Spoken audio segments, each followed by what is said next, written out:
be the highlight local environmental issue topic. I'm moving her next after we do our official stuff. Cool? Excellent. Yep, works. All right, so we are officially called to order. What we need to do is approve the minutes from September 22nd, which I will confess I didn't read yet. But if others think it's good, I will rely on you. It's a very minor point. I did read the minutes in terms of, well, I did read them, and I need to find it. But I did not suggest that we call the let's see. I gotta find it. The catchphrase on the signs. I did not suggest sustainable Reading. I just threw that out as an example of something. I was not suggesting that, just to be clear. But I agree with all the comments about it. But Perfect. And I'll confess right now, I'm scrolling through just looking for my name.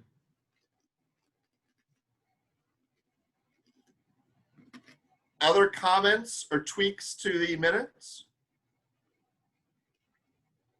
Subject to Bill's revision, I move that the minutes as revised be adopted. second.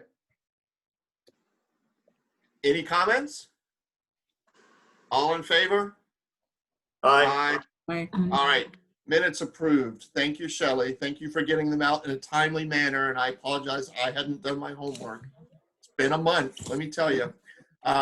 Perfect. So then at this point, we'll bounce ahead in the agenda so that Jody Gawker can share some insights and perspectives.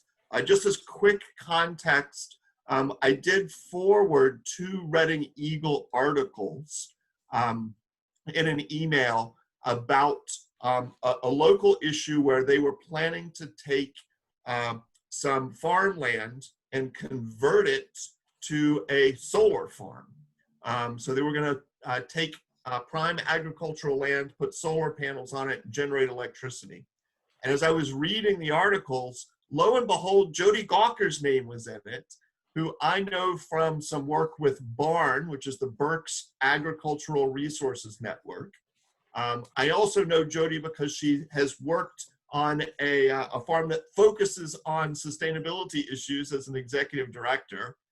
And her family is what, 100 generations or something like that, Jody, here in Berks County?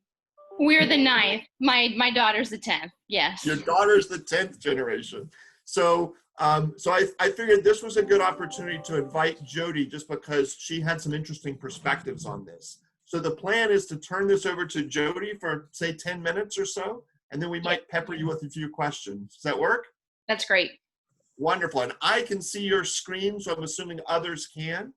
And Yep. Jody, what else do you know about you before you start presenting?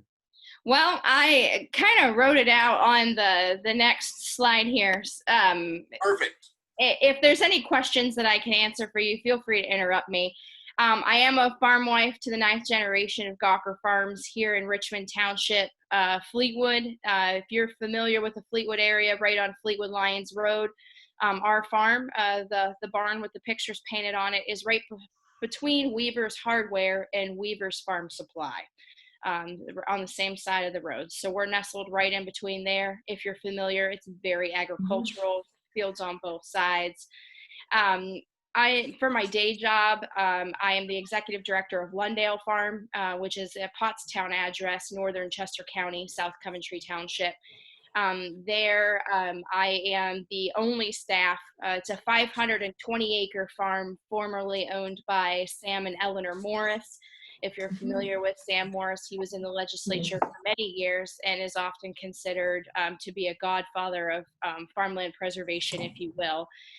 Sam and Eleanor also established French and Pickering Creeks Conservation Trust, which is a land trust organization in northern Chester County that does preserve open space. To farm at Lundale Farm, our farmers are required to use organic or biodynamic practices. as per the will of Eleanor Morris in 2010. Actually, she passed in 2011, but the will was shared in 2010 with her children. So they had to figure out very quickly how they were going to have this farm managed in that way, because it had not been managed that way previously. At home, I'm the co-owner of Gawker Farms. We are a conventional farm, corn, soybeans, wheat, and hay, and we raise steers for frozen beef that we retail through restaurants and farmers markets. The only farmers market I'm doing right now is the Downingtown Farmers Market, but I have made cameo appearances at the Antietam Farmers Market, and in Berks County, we sell to Saucony Creek Brewing here in Kutztown, which is a whole 3 miles away from our home. I'm the vice chair of the Berks County Planning Commission under Tom McEwen right now. So I'm into planning. How I got there is in my previous position before I worked for Lundale Farms, I was the agriculture project manager at the Chester County Economic Development Council, which does cover all of southeastern Pennsylvania, providing assistance with site location, financing, and workforce training in the agriculture industry was my primary, but housed in Chester County Economic Development Council. I'm a director for both Berks Agricultural Resource Network and the Berks Southeast Cattlemen's Association, and a member of the Chester County Ag Council since 2013. So that's just a little bit about my background and why this issue happens to matter to me. I want to start out by saying that I am not against solar energy at all. I'm actually a proponent of it, obviously, from my day job. That's something I very much care about. I just believe that solar energy has its place in the world, and that is on rooftops and also on brownfields and other locations that can't be used for agriculture. I feel like agriculture is a prime resource, especially here in Berks County, and we need to preserve it as much as we can. So if you're looking at this Richmond Township map, you can see our farm is located right here on Fleetwood Lyons Road.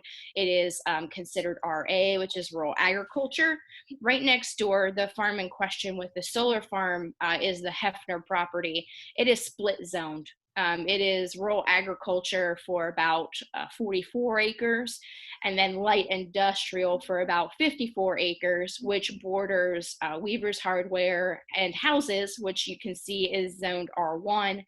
And then behind Weaver's Hardware is zoned light industrial, and over to DECA, which is then zoned industrial. So the way the crow flies, we're a mile from DECA. You'll see there's rural conservation on the other side of Ruth Road. That's the Bittler Farm, Vista Grand Farm. It's a dairy farm right up against DECA as well. It's zoned rural conservation. So I believe that the township put in light industrial to serve as a buffer, so where DECA could grow potentially in the future. I will say that as part of the Berks County Planning Commission, I was on the Comprehensive Plan Committee. So I'm going to talk a little bit about that as well. Just for your purposes, I put Weaver's Hardware in a blue box here. You'll see that Weaver's Hardware is actually in R1 residential. So there's already, I just want to show that there's already some inconsistencies in our zoning map. So we shouldn't rely on that too heavily, since we already have established that it's not always correct. So what's permitted in zoning? So in rural agriculture, you can have ag, nurseries, roadside stands. Heck, you could put in a fire station if you want, or a church, cemetery, public buildings, things like that. This is all pretty common across the board, but that's what's allowed in rural agriculture. In light industrial, in Richmond Township specifically, it allows for offices, research, transportation terminals, storage and warehousing, hospitals, nursing homes, and solar farms. Fine, no problem. But as you can see, this farm, for whatever reason, was split zoned rural agriculture and light industrial, and magically it happened two successions of supervisors prior to the ones that are in office today. And no one can find out why it was split zoned, which I find very hard to believe, because all of these meetings are in fact public and recorded. Although I learned how backwards Richmond Township is at my last meeting, because they were taping the meeting using a cassette player. And conveniently, comments were made by past supervisors whenever they were fumbling over changing cassettes. So I learned a little bit from that meeting. And needless to say, I went on Amazon Prime Days and purchased a digital recorder for my township, which I will be donating for $26. And 5% of that through Amazon Smile will be donated to the Berks Agricultural Resource Network. I have already told my supervisor chair that when I saw him at the feeder calf sale at Leesport Farmers Market on Friday night, because in fact, I am very involved in the agriculture industry here in Berks County. So I see people when I'm at those events. That's to say that my neighbors that are trying to put in a solar farm aren't. They don't live on the property. They just own it. And they are claiming that they want to use the entire parcel and not just part of it for the solar farm, because farming is not profitable. I am here to tell you today that if farming was not profitable, our family would have lost the farm many, many generations ago, because these people have no business being in business. They are farmers for the lifestyle. So if farming just was not profitable, we would not be doing it today. Here is the Berks County Comprehensive Plan map. I've put the parcels in the blue square in the center here. Toward the bottom left corner, that brown agricultural preservation, that's our farm. And then you'll see that the next property over the entire Hefner farm is in future growth. The reason for that is, in doing the comprehensive plan, we did not split parcels. That was not something that we had even remotely the time and resources to do. Most of the property, 54 acres as opposed to 44, was zoned light industrial, so it was put into future growth and not in agricultural preservation in the comprehensive plan. That is not to say that Berks County is saying that it needs to be developed right this second in the manner in which light industrial allows it. It's just saying it should be considered for future growth by 2030. That's all. In the township meeting, it became very apparent to me whenever they would say, well, solar is better than warehouses. Well, in what planet is it only it will be warehouses or it will be solar? If it's zoned agricultural, and here in the East Penn Valley, we have Duffield soils, which is some of the most highly productive, non-irrigated, well-drained soils in the United States. Taking that out of agriculture is sheer insanity. One of the things that they said is that, well, in 30 years, it can be converted back. Well, in 30 years, all of those solar panels have concrete footers in the ground.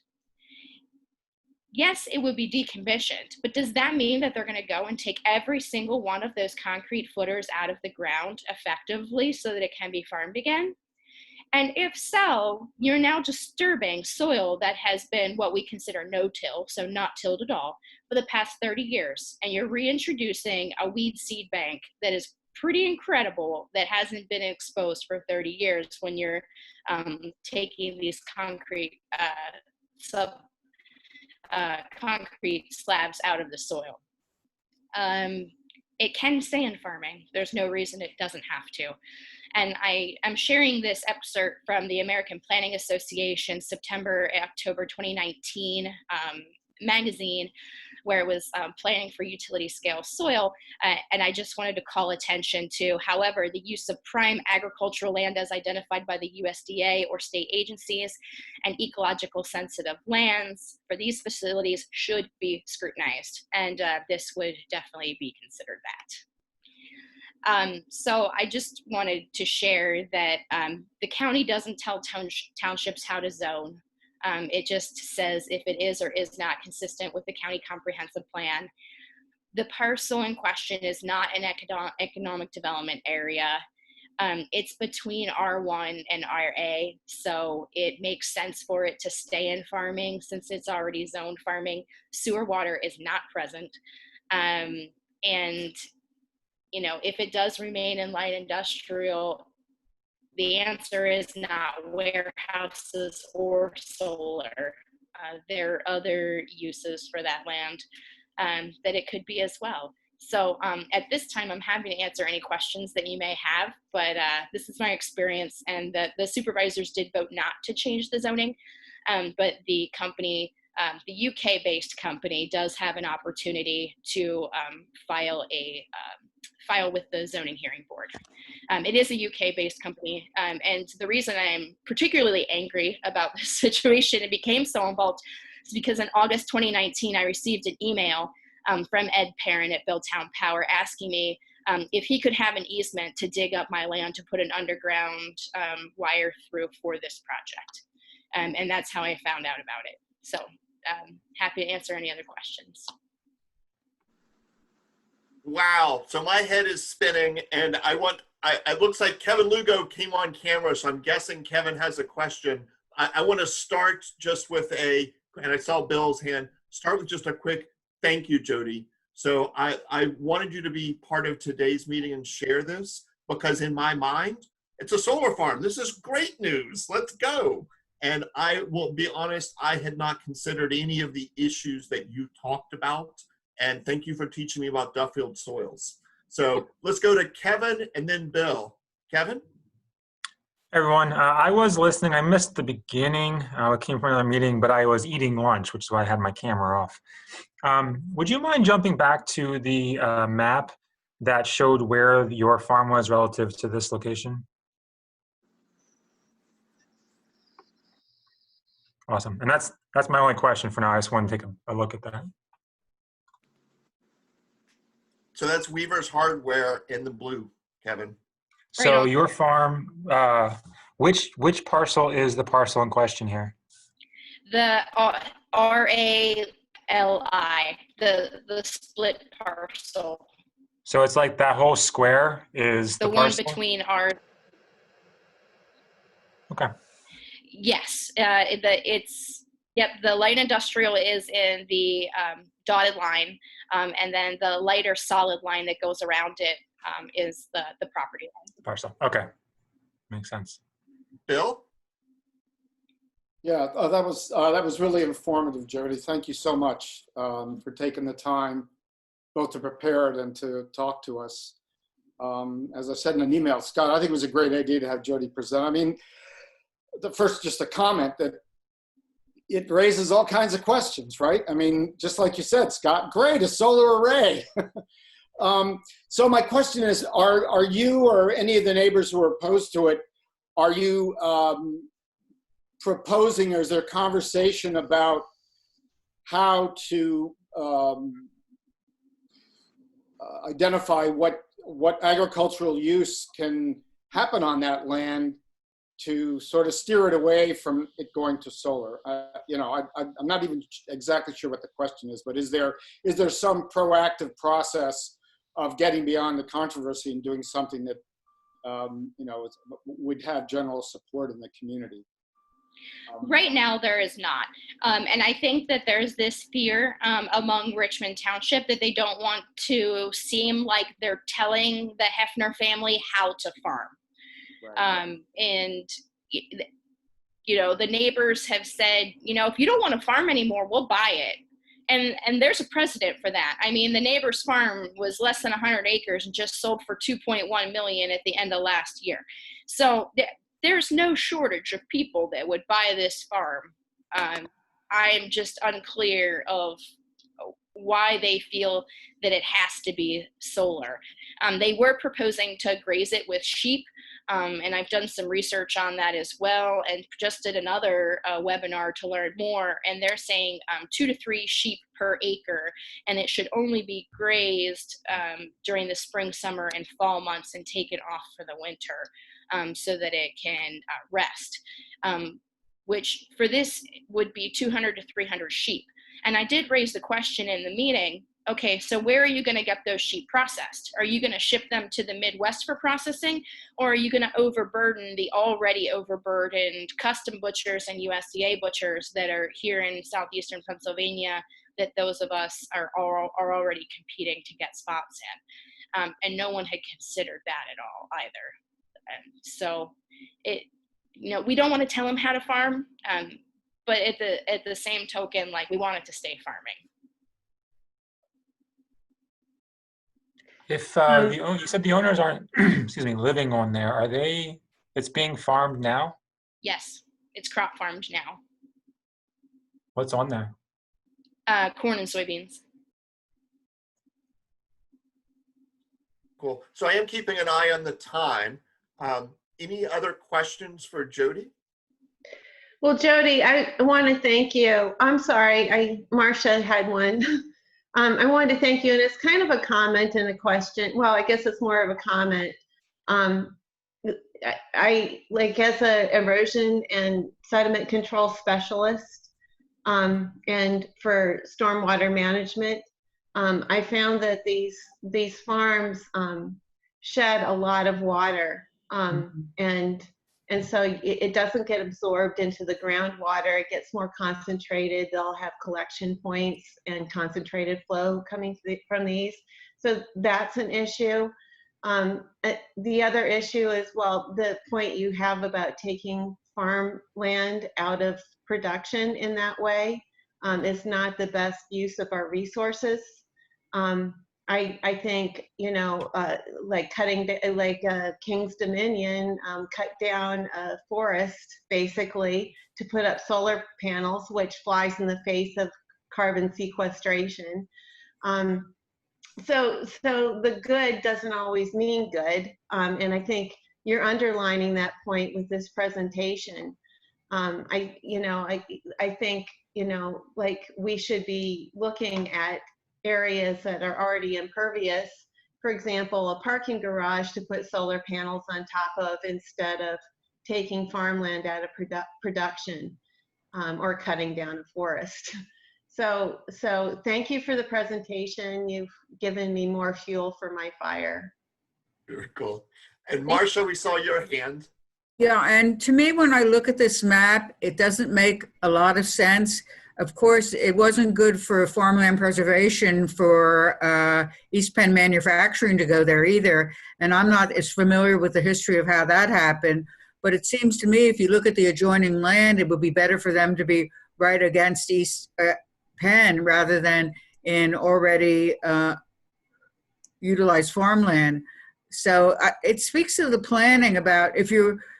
And do you know how East Penn ended up being able to be allowed to develop that land? I know it was decades ago, but. I wish I knew, because that is just terrible planning, because it's very difficult to get out of our driveway. Oh, definitely. But we have such terrible Wi-Fi here because Verizon will not invest in utilities here because it is so rural, which blows my mind. So the county is going to these workshops and learning about this unmanned transportation and how it requires Wi-Fi. We don't have resources for that here. It's such terrible planning. Yeah, and just to reflect on, as I grew up and frequented, I did a lot of driving for my job when I worked with children and youth, and the area I used to drive a lot was the, whatever you want to call the road, the Merchtown, Fleetwood, Lyons, whatever. And I was there before East Penn, and now see what happened to it. And I just could not understand for the life of me. So it says we have to be really careful who's in charge of planning, because I can see this happening with more and more of our farmland. Absolutely. Wonderful. Jody, thank you very much. I'll give one final chance. There's a few people that haven't spoken during this session. So quick opportunity? Oh, go for it, Kathy. And you're on mute. Trying to click it. Oh, there we go. There you go. Okay. I just wanted to mention that when I was a member of the Central Pennsylvania Conservancy, we were one of the only conservancies in the state that had a dual primary purpose. One, to do conservation easements for water protection, and two, to do farmland preservation. So I had the opportunity to learn to value prime farmland right up at the top of our environmental protections at that point, which I had never thought about it before either at that time. But we had that unusual opportunity that because we had so much farmland in Cumberland County and Perry County and Northern Dauphin and so forth, and down around Hershey, we actually had that as an environmental purpose, was to use the farmland preservation, use conservation easements for farmland preservation. We were the first ones in the state to do that, as the counties were unable to and had waiting lists for farmland conservation programs. So thank you for keeping the faith and educating all of us, because we really do have to look at all of the interconnected resources when we're doing the planning, whether it's for energy or for water or for farmland. Thank you. Well, thank you very much. And Jody, thank you. Like Kathy had an earlier opportunity to kind of learn how all these things overlap. This was my opportunity to learn. I hope others also found some benefit from it. So thank you very much for sharing the story. And one quick final Jody story for people that might not know. I learned when I was attending one of the barn fundraisers that the Gawker steaks are absolutely the best steaks in Berks County, particularly if Jody prepares them. So put Gawker Farms on your list somewhere. You sell at the Antietam Farmers Market, right? Or you used to? Yeah, sometimes. It got hard for me to do Mondays at 5 o'clock with work and my daughter in preschool. So I'm not there much anymore, but I try. Yes. Yeah, I'm a member of ABCP, so I'm a part of that. Great. Yeah. Thank you. It's a Very great. cool. All right. So Jody, you are welcome to hang out and listen to us babble about other environmental issues, or if you have, other things you need to do, we will not be offended if you disappear on us. But thank you very much for sharing your perspective, and please keep us posted, and know that we're interested in the kind of the trade-off here. So share any information you have with me, and Shelley will get it distributed to everybody. Perfect. Thank you. Take care. Thank you. So looking at the rest of the agenda, and I did allow that to run a little long, that was just particularly interesting to me because it was a local issue that had some interesting trade-offs. So Jody's disappeared. Any comments before we move to the rest of the agenda? Cool. So we're going to look for other kinds of those opportunities to bounce in. Another one that will come up perhaps at a future meeting, I did talk with Pam Shupp earlier today.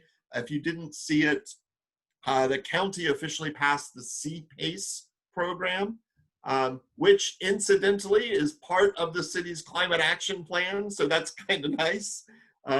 But the CPACE program actually allows commercial businesses to adopt some pretty innovative financing mechanisms that the money is actually paid back through the equivalent of a tax bill. So it makes it particularly easy for people to invest additional money in refurbishing buildings, knowing that when they sell that building, that loan kind of gets sold with the building through the taxing process. So we've invited Pam Shupp to participate in a future meeting to give us a little background on how CPACE got adopted here in the county, and what her plans are to use that as part of economic development. So that pertains to us in that we're saving old buildings and not building on new land, right? Correct. That makes it much more financially viable to rehab a building, which is definitely a big piece of it. It also makes it very affordable to promote energy efficiency, water efficiency, renewable energy, all of which have wonderful climate impacts, which are important to us, but they also have wonderful economic impacts. So It's that whole crossover with economics and the environment. And I love that sweet spot, but we'll save that for a later conversation. So going back to the agenda, there was some quick review of old business. My name's attached to a few of them, so I'm going to quickly run through it before I turn it over to Ann Sellers. Climate action plan. I did nothing except circulate the climate action plan as promised. My intent is to begin scheduling some public meetings, opportunities to kind of talk about climate change and the climate action plan. I have reached out to just a few people like, hey, would you be interested? So I did something like the master watersheds recently, but the intent is to using our role to promote education on these issues, to just do presentations. When I start getting things scheduled, I'll absolutely reach out to see if others are interested in joining. And Kevin, I'm kind of looking at you as the spokesperson for the CAP and the city side, when appropriate. The next one, the memorial for Andrew. I have not had any updates, so I don't know if there's an update there. The list of organizations I did nothing on, that's on me. So apologies, I'll try and get myself back under control. So that's my update on old business. Let's go to Ann and then Kathy. Yes, so I did receive a quote from that company that the Philadelphia Water Department put me in touch with. I feel like we need to go with them so we can utilize or get this going prior to December 31st. I think otherwise, logistically, it'll just be too difficult to use another group that has not done this before. They can update the graphics, everything in-house, and we could probably install ourselves and save the money with installation. But as far as, updating the graphics on the designs that they already have and putting out a good product, Philadelphia Water Department's very happy with them. But they are expensive. And I think in the future, once we have a prototype, we can go with someone else. But right now, and they'll still give us the graphics, but right now I think we need to go with a company that the Philadelphia Water Department utilizes and possibly install the signs in-house. Very cool. Shelley? And let me ask, does that include designing a logo, or is that separate? It includes the logo design. Okay. Because it's already been done, and they will be updating. For our logo for the EAC. Oh, we were going to no. brand ourselves. No. Okay. It just would be updating the signs to make them Reading specific. Okay, so I thought that was the case, and I thought I was supposed to follow through on that to get our logo going. All I accomplished was contacting Pedro to ask him if we needed approval. He didn't know. He said he'd check it out. I don't think we need to worry about it. I will. I did not do much. I promise I will this week get on the stick and find us somebody to design a logo. And Yeah, I'm thinking of asking them. Yeah. On that point specifically, at some point I got an email from Christian Crespo, who's the communications guru for the city. Yeah. He asked me a couple of questions. We set up a meeting. He missed the meeting, and I have been. I just haven't rescheduled it with him. So Christian Crespo. If you give me the contact, then I can do that and move. If you would give me his contact, I could take that over and do that. Absolutely. I will send an email at the conclusion of this meeting. And just so you all know, what I was going to suggest to them is some simple and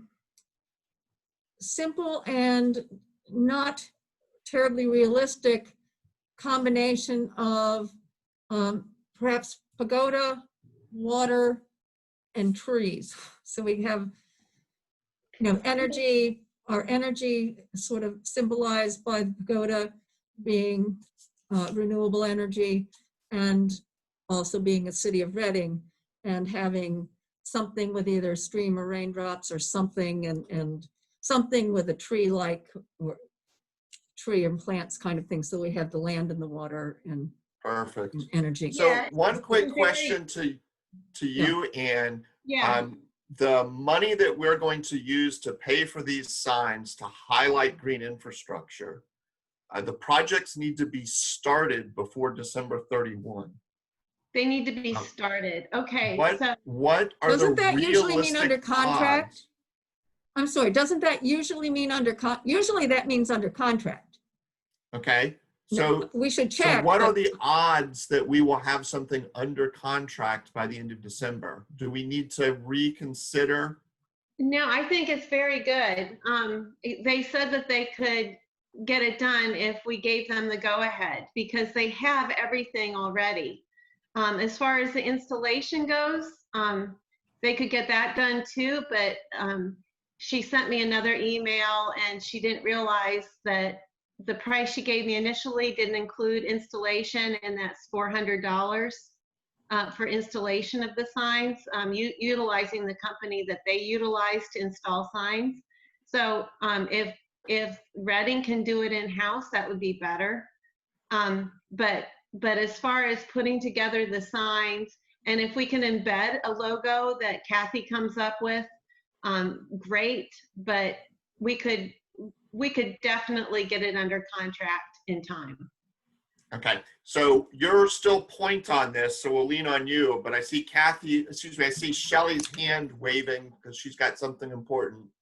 Okay. Some things.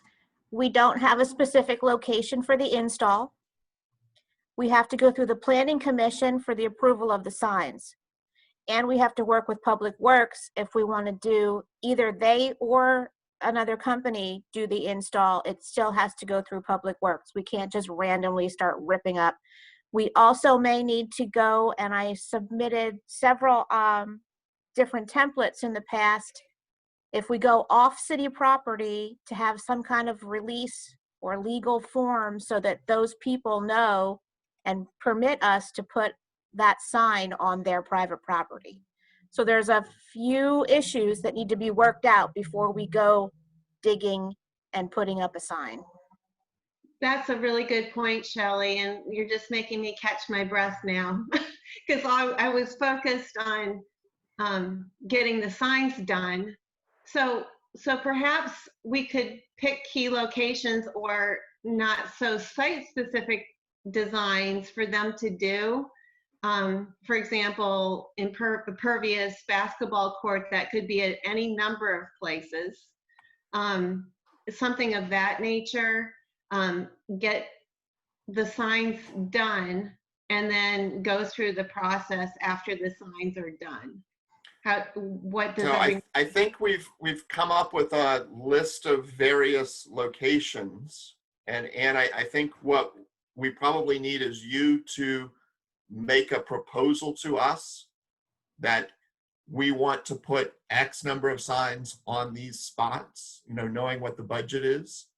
And if you can kind of come back to us with, here's your recommendation, then we can go. Okay. Shel- So it's only going to be a few signs, based on the cost of it. But before I went forward at all, I wanted to get everyone's permission to give this company the go-ahead. But I think if we could get is it 2 or 3 signs that we can afford? Yeah, well, probably 3. 3, then we could do, if we could do 1 pervious pavement, 1 rain garden, 1 green roof, or something, so that there are 3 different types, and we already have the language for those.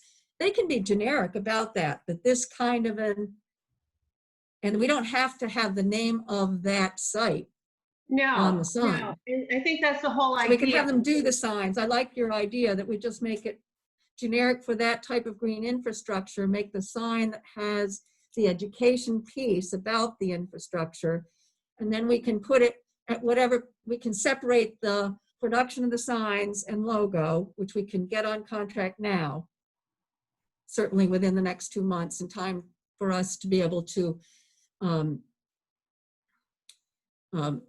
tag the money. Yeah. In So our I saw budget. Bill and David both with quick, and I know Oh, I'm Shelley, I sorry. saw her eyebrows go. So there's some other issues we need to worry about. So Bill, David, Shelley. Why doesn't David go first since he hasn't said anything yet? So my question may be the reason why Shelley's waving her hand, and that concern, I mean, this money's been budgeted to us for general purposes, but do we still need council's approval for this expenditure? And if so, how does that affect our timeline? So council approval for this amount of money is not necessary, so that would not affect the timeline. I'm concerned that we're gonna give this company the go-ahead to produce a sign that's not approved. And now we've spent the funds and we can't install them. I really don't recommend that you do this sign without the approvals required. Agreed.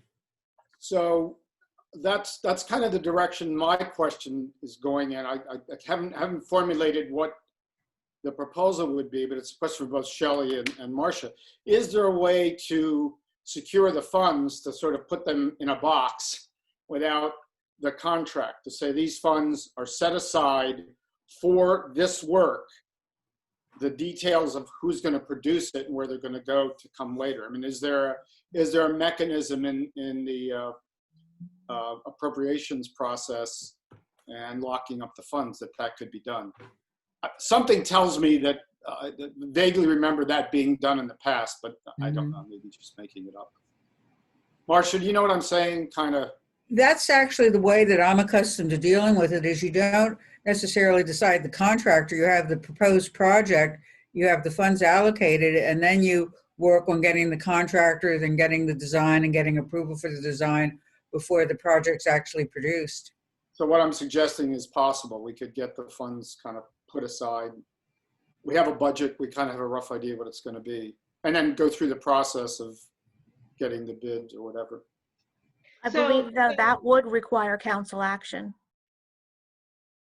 Marcia, do you agree? If we allocate those funds? Now, are those funds, where is the source? It's the general fund. So if it's not spent in 2020 without being allocated. Right. So the administration would have to ask council's approval if it's a budget amendment. Now, I need to look at what the amount is, whether that is requiring council approval. Normally, though, the administration has been, what? It's $10,000, so it wouldn't be something that normally would come before council. But to allocate it to a specific program without spending it, going backwards, right. I think that's what I think council would need to approve then. That's set And aside. it really isn't, and I'll ask Kevin, it really shouldn't be that problematic to be able to have that particular action. It would be a consent agenda action. Yeah, I don't know about that, but the way we function, the way I would function is if you don't have a contract or you don't have quotes that you're acting on, that you're going to pay within, the very beginning of the year, or you have a contract that's ongoing, then it's not 2020 funds anymore. It's 2021. Yeah, and again, yeah, that's what we need to know is what we need to get it allocated so the money vests. I don't know. I'm not usually a finance in person. state government you need the contract. Yeah, for us, the city government, my money is either 2020 because we get invoices that are dated 2020 service and we pay them in 2021. Right. We have a contract. My question is, honestly, I think that these discussions are fine, but spending $10,000 to get 3 signs seems to me like a waste of money. I think with $10,000 you can make a video that's going to get thousands of views. I mean, we spent 1/5 of that to make a video for recycling last year. Yeah, I agree with what you're saying, Kevin, as far as the cost goes.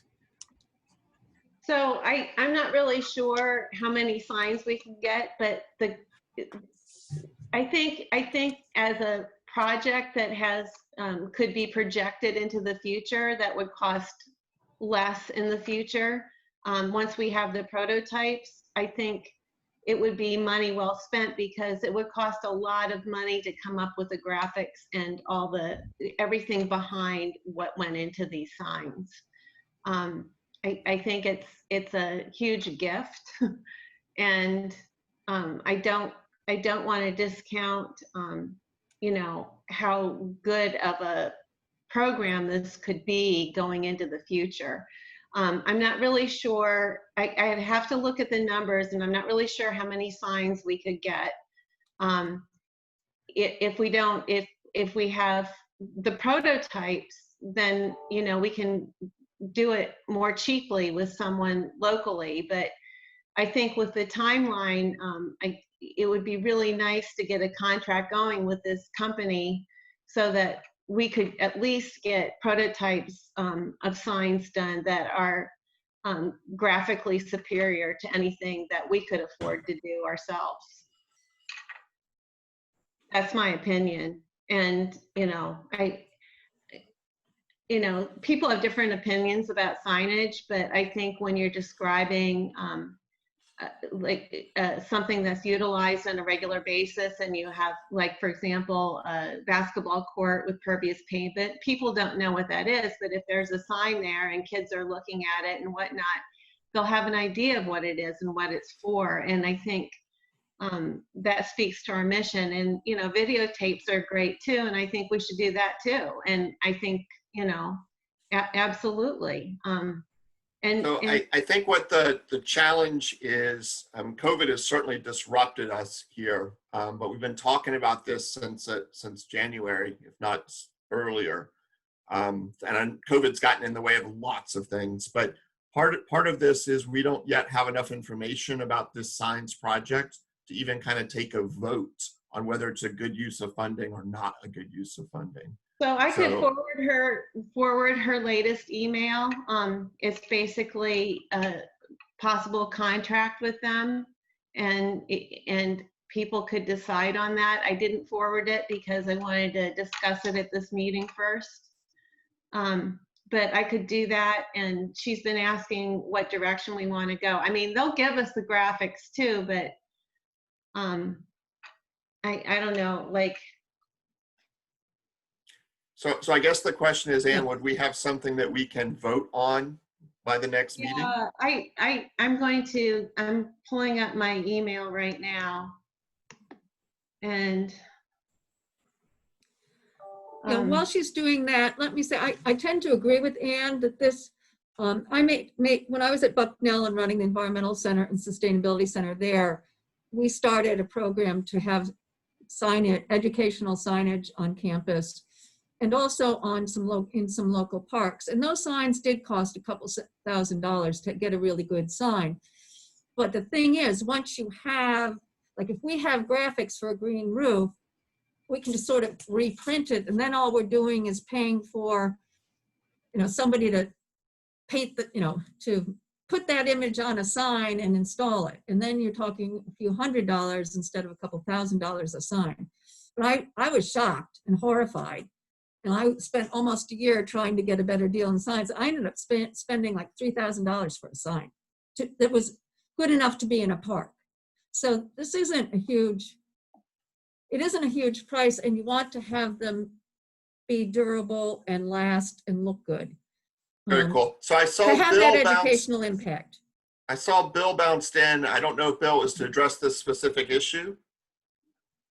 Yeah, I'll just say this: anywhere you put a sign, make sure that you buy it so that it can be remediated for graffiti, etc. The nicer the sign, the nicer the palette for the artist, the street artist, and that's my experience at Rawa. So to your cool. point, Thank you, Bill. Bill, and I can't see anyone because my email's up, but to your point, these are installed and successful in Philadelphia. Yep.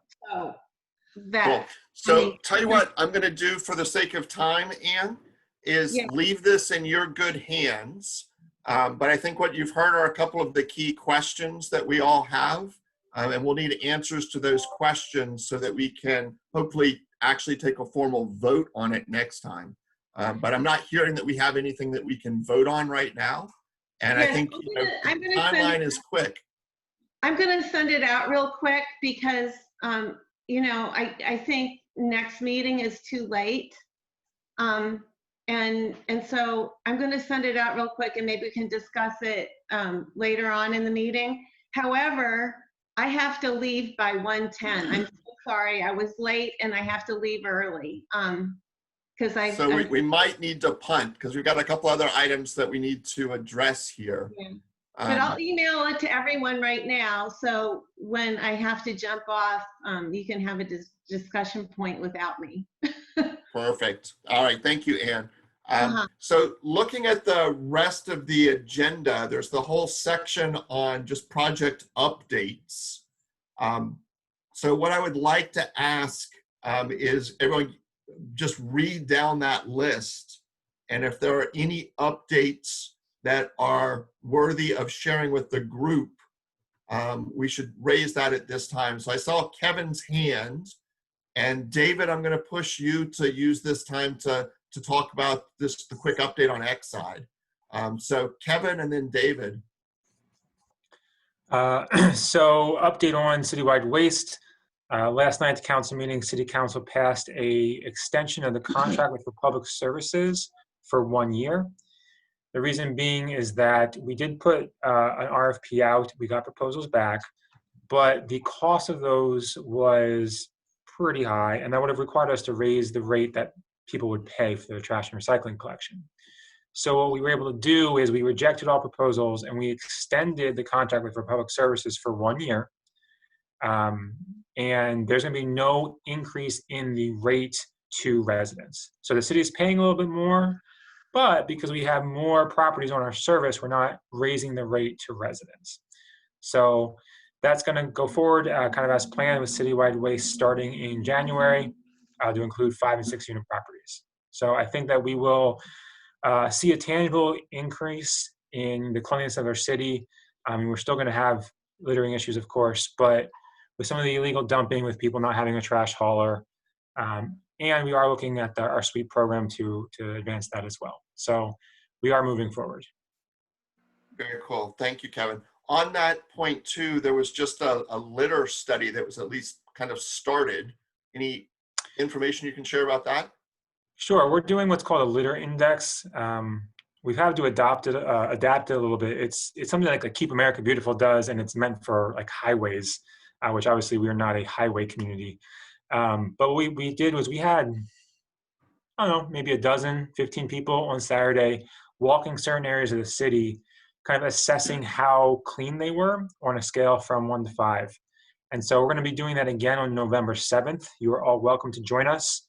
Locations will be meeting at Pandora Park for Southeast Reading, meeting at 11th and Pike for Northeast Reading, and meeting at Bear Park. There's a cleanup that's also happening that day for some of the Northwest. The idea is we're getting kind of sample areas around the city. Then we'll be able to make a map and kind of come up with a baseline of how littered or clean our community is.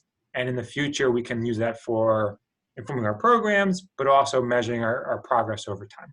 So this is the first time the city's ever done this. It probably won't be as robust as we'd like to see in the future, but we're kind of getting it started and figuring out how it all works. Are you going to assess what type of, and have people write down what type of waste they're seeing? Just as in comments, we're not going to be doing like a litter assessment where we're counting pieces of litter. That we've done that before. It is very time intensive. It is. This is It going to is. be It's much. very helpful. It is, and we have that. I can tell you, it's mostly cigarette butts and fast food / like disposable wrappers from food. That's mostly what it is. Okay, thank you. But I yeah, don't we're wanna just take too doing much the survey at this point. That's great. Cool. I think that's wonderful. Thank you, Kevin.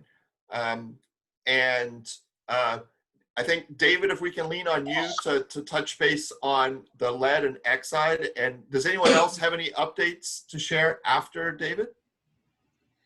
Hey, Scott, before you go into the next thing, I wanted to, while we have Kevin here, maybe this is coming as a resident. I was disappointed to see the bids come back like they did. And when I gave it some consideration from a business aspect, I mean, what you want to do ideology-wise is great. From a business aspect, going to single hauler is going to require a significant capital investment by any hauler that takes on the city. I'm sure you know that. And I'm sure that somehow that played into their bid process, meaning the total amount of money. And I don't know if that was considered, but you know, a year from now, I don't know that the situation is going to be any different. So first, I would say that, is there any consideration been given to talk to the bidders to say, hey, why didn't you hit, you know, what you had hoped they would hit, so that you could sort of understand business-wise the business side of the proposal.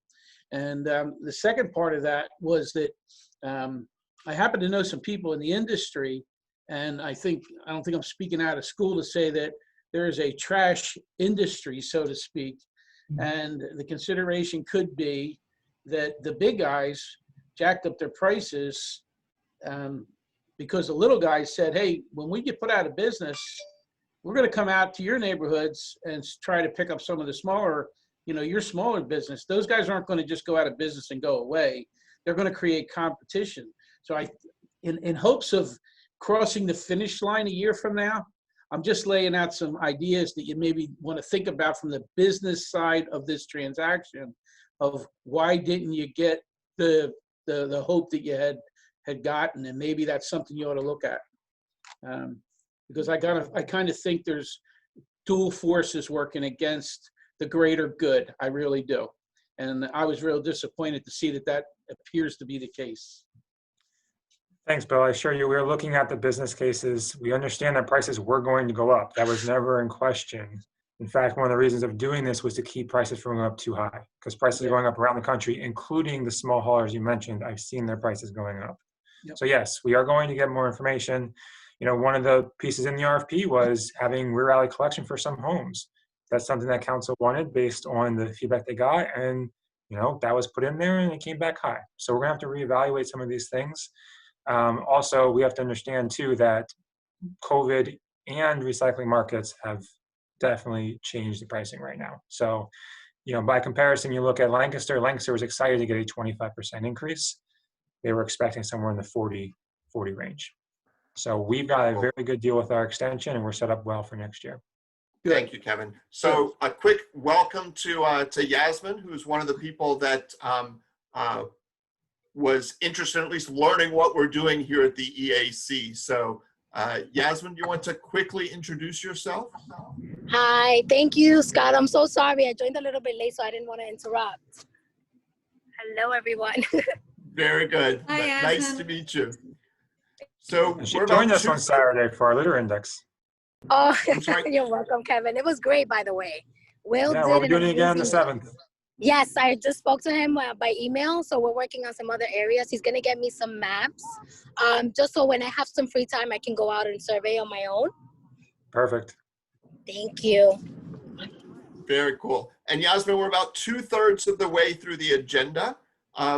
We will welcome you to kind of introduce yourself and share a little bit of additional background. But we know we've got some people we're going to lose here in just a minute. So let's go to David and then Bill. And did anyone else have updates in the project update section? Kathy. I had a question. Right. Oh, go ahead, Bill. No, I mean, when you get through the list, I'll come back to one of the others. Okay, perfect. So David, Kathy, Yasmin, Bill. David? All right, so Exide. I'll leave the rest of the lead update to Bill Murray. My update is simply going to focus on Exide. All of you either saw the Reading Eagle article about Exide and Bernhardt's Park, or I think Shelley circulated a copy of it to all of the members of the EAC. In essence, there's nothing new in the article that I didn't report on last month. I mean, we fully expected the bankruptcy court to approve Exide's proposed plan. That plan has been confirmed, and that plan does include the creation of an environmental trust, which has now been created. And all of Exide's properties nationwide that have not yet been sold as part of the bankruptcy have now been dumped into the trust, so that those properties are now owned by the trust, no longer by Exide. We got some numbers in the article. It looks like there's roughly, if memory serves me correctly, I think it's $10 million that has already been dumped into the trust, which is going to have to provide for all cleanups nationwide. Now, I understand that that the trust has made some regional allocation of that $10 million, and of that $10 million, it looks like roughly $2.5 million of that is allocated to the Reading facility. I don't know how much of that may be allocated to Exide's old Hamburg facility, but in any event, that 2.5 is, basically our regional allocation that is going to have to take care of several additional cleanups. Now, we have the Exide property out in Laureldale itself, and I think the article estimated that that cleanup could run in the neighborhood of $6.5 million. That's a lot higher than the number I learned from EPA just to stabilize the site and really to do no additional environmental remediation. And I think it's still up in the air just what remediation EPA will require the trust to perform out in Laureldale, because it's not just that site. I mean, we've got Gethsemane Cemetery, which is the only remaining large parcel that has yet to be remediated. And by remediation out there, I'm talking about the undeveloped part of the cemetery, not the part where development has already occurred. So we've got Gethsemane Cemetery, which EPA has told me is #1 on the list in terms of off-site properties that has to be addressed under Exide's consent agreement with EPA from back in 2000. Then we have properties like Bernhardt's and Sacred Heart Villa and some others where remediation has already occurred, but where additional remediation is likely. So, really at this point, nobody knows what's going to happen because when you add up all of these properties where remediation is still required, we are far in excess of the $2.5 million that's been allocated locally.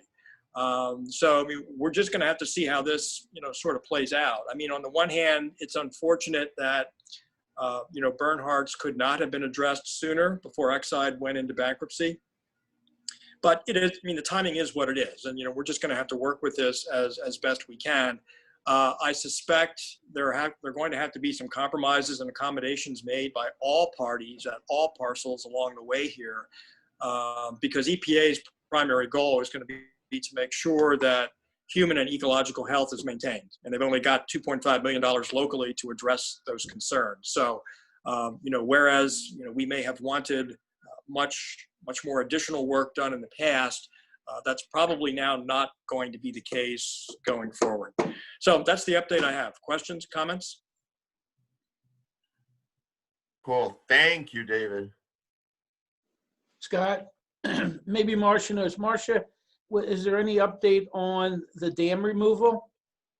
Not on Bernhardt's, just on Eggleman's. And that's obviously, we got a state grant to be able to remediate that area. So I think the city's caught between the rock and the hard place, literally, on what to do with that property.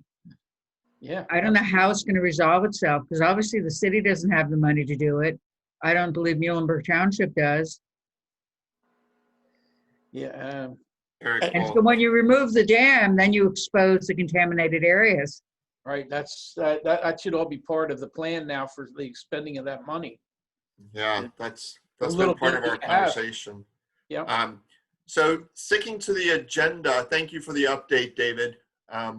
Kathy, you had raised your hand as having some additional project updates to share, and then Yes, we'd love to give Yasmin the opportunity to introduce herself before we go to Bill's question.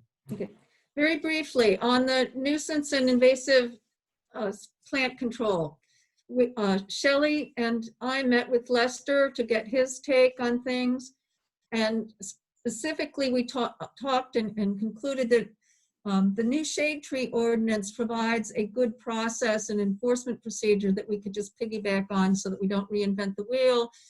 And just as you have to look at the shade tree list of what to put in, that you should be looking at species that you shouldn't be using. And that, so it's kind of related and can be in that, can use some of that.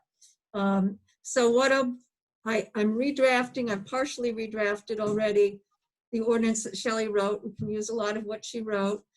And then what I'm going to do is the two pieces that are new then would be the part to implement the state invasive and noxious plant law so that it's clear what we do if the state orders somebody to do something in our jurisdiction. And then in that same section, cover the issue we were having trouble with the escape of garden and noxious plants from people's yard waste that they're dumping in preservation areas. So we'll have explicit language that that's illegal and would be handled the same way enforcement-wise as shade tree violations. So that's my plan, what I'm going to draft. If there's no objections, I'll draft and have that for the next meeting. Probably in 2 weeks, so you'll have time to look at it before the next meeting. I love it, Kathy, and I look forward to digging into the weeds of your proposed legislation. Very cool. Bill, I know you've got a question, but I'd love to give Yasmin the opportunity to just kind of quickly introduce herself so we know a little bit more about her. And apparently she and Kevin have already been like doing litter stuff. So very cool. So Scott, could I jump in real quick because I have to leave? I apologize, but I just emailed you, Shelley, and David Bean the email I got from Philadelphia. So if you could discuss that after I depart, that would be great. Very cool. Time permitting, absolutely, Ann. Okay. All right. Thanks, Ann. Yeah. Yasmin? All right, I'm on.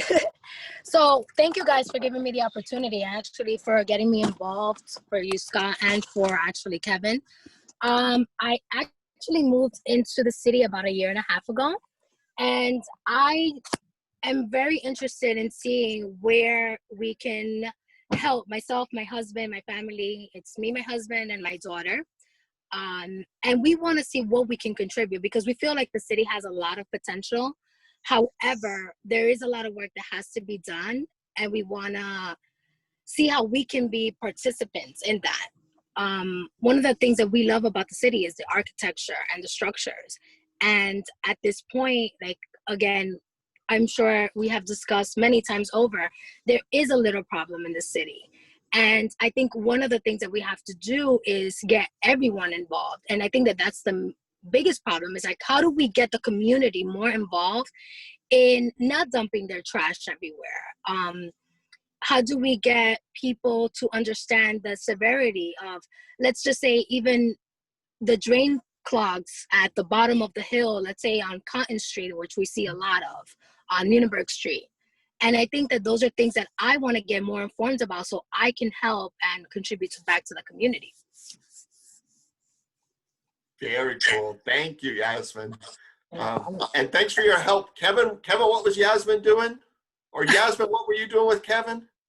So we're doing the litter index around the city, and we do cleanups. So anytime there's a cleanup involved, you know, myself and other members of the community come out and help clean up the streets.